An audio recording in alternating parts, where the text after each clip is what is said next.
Hello, আসসালামু আলাইকুম ওয়া রাহমাতুল্লাহি ওয়া বারাকাতুহু। আমি ওই হাসিনা বলতেছিলাম, ইন্ডিয়া থেকে, দিল্লি থেকে বলতেছিলাম। এই কোন বলতেছেন? কে বলতেছেন? ম্যাডাম ম্যাডাম আমি হারুন বলতেছিলাম। ম্যাডাম আমি হারুন বলতেছিলাম। আমার পিছনে বড় বড় বাস দিচ্ছে, আমাকে আন্ডার গোডাউনের নিচে রেখেছে, শুধু আধার আর আধার। আরে ডিবির হারুন নাকি? আরে কি বলতেছে এগুলা?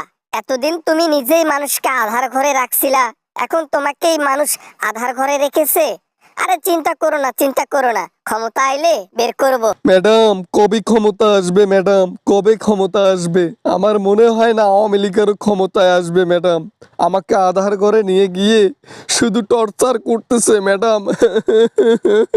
ছোট বাচ্চাদের মতো কান্নাকাটি করো না ফোন করে, বুঝছো? এমনিতেই আমি অনেক ব্যস্ত মানুষ, আমার আবার স্বামী আছে নরেন্দ্র মোদী, ওকে সময় দিতেই আমার জীবনটা শেষ হয়ে যাচ্ছে। তার উপর আবার তুমি ফোন করে আমাকে বিরক্ত করতেছো। এখন বিরক্ত করি তাই না ম্যাডাম? আগে যখন আপনার পা চাটতাম, আপনি অন্যায় কাজ করলে আপনাকে সায় দিতাম, তখন আমি খুব ভালো ছিলাম তাই না? এখন বিরক্ত মনে হচ্ছে। কবে ছাড়াবেন আমাকে ম্যাডাম? তোমাকে ছাড়াবো কেমনে বলো তো ডিবির হারুন? তোমাকে কেমনে ছাড়াবো? ক্ষমতা আছে আমার কাছে, টাকা পয়সা আছে, বাংলাদেশে নিজেই যাইতে পারতেছি না আমি, তোমাকে ছাড়াবো কেমনে? তুমি যা করেছো মানুষের সাথে, আজকে তাদেরকে করতে দাও। তাই বলে আজকে আওয়ামী লীগের জন্য আমি কত কি করলাম, আজকে আওয়ামী লীগ আমার জন্য কিচ্ছু করলো না। আমার কি ভুল হয়েছে তাদের পেছনে গিয়ে এরকম করে পেছন মারা খাওয়া? হ্যাঁ, আমার কি ভুল হয়েছে? এটাই দুনিয়ার নিয়ম, যে মানুষ যার সাথে যেটা করে তাকে সেটাই ভোগ করতে হয়। তুমিও সেটার বাইরে নও, তাই তো আজকে তোমাকে আধার ঘরে রাখা হয়েছে। তুমি আন্ডারগ্রাউন্ডে আছো, ধরা খাইছো সেটা পর্যন্ত কেউ জানে না। জীবনে সবচেয়ে বড় ভুল করেছি, আইনের লোক হয়ে আমি আওয়ামী লীগকে সাপোর্ট করেছি, অন্যায় কাজে বাধা দেই নাই। নিরপরাধ মানুষকে আধার করে নিয়ে গিয়ে শাস্তি দিয়ে এমন হয় উপরে পাঠাই দিয়েছি, আজকে তার ফল পাচ্ছি। হ্যাঁ, ওই আর কি। এগুলা ভেবে মনে মনে একটু সান্ত্বনা নিও, আমাকে ফোন টোন দিও না, বুঝছো? যদি ক্ষমতায় যাইতে পারি তাহলে তোমাকে বের করব, আর না গেলে তো কিছু করার নাই।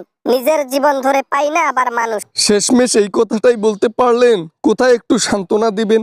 না বের করেন, অন্তত সান্ত্বনাটা তো দিতে পারতেন যে তুমি চিন্তা করো না, ক্ষমতায় শীঘ্রই যাইতেছি, গেলে তোমাকে বের করবে, এমনও তো বলতে পারেন। সেটার আর চান্স নাই।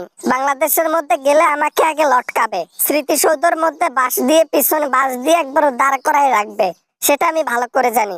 এমতো অবস্থায় তোমাকে মিথ্যা সান্ত্বনা দিয়ে কি লাভ হবে? আমরা অন্যায় কাজ করে শাস্তি পাচ্ছি, আর আপনি আমাদের লিডার হয়ে আপনি দেশ বিদেশ ঘুরে বেড়াচ্ছেন পালিয়ে পালিয়ে। যাই হোক, আপনাকেও শাস্তি দেবে ইনশাআল্লাহ, এই আইনের হাত থেকে বাঁচতে পারবেন না। এখন জ্বরের তাপে তুমি আবার বেড়ার মধ্যে ঘোরাঘুরি করতেছো? হ্যাঁ, জ্বরের তাপে ঘোরাঘুরি করতেছো বেড়ার মধ্যে না? এখন নিজে পারতেছো না, এখন আমাকে অভিশাপ দেওয়া শুরু করছো?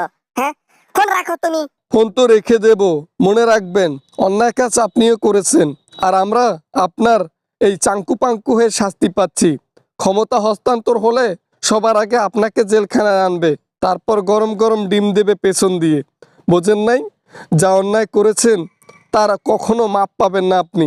মোদি মারা গেলে আপনার পিছনে অবধারিত একটা বাস চলে যাবে। Bye bye. আসসালামু আলাইকুম। আশা করি ভিডিওটা অনেক ভালো লেগেছে, অনেক এনজয় করেছেন। যদি ভিডিওটা ভালো লাগে প্লিজ একটা লাইক করবেন, আর চ্যানেলে নতুন হয়ে থাকলে প্লিজ চ্যানেলটি সাবস্ক্রাইব করবেন। বন্ধুদের সাথে শেয়ার করতে ভুলবেন না। দেখা হবে এরকম হাসি এবং অনেক মজার ভিডিও নিয়ে আবারও আপনাদের সঙ্গে। সবাই ভালো থাকবেন, সবাই সুস্থ থাকবেন। খোদা হাফেজ।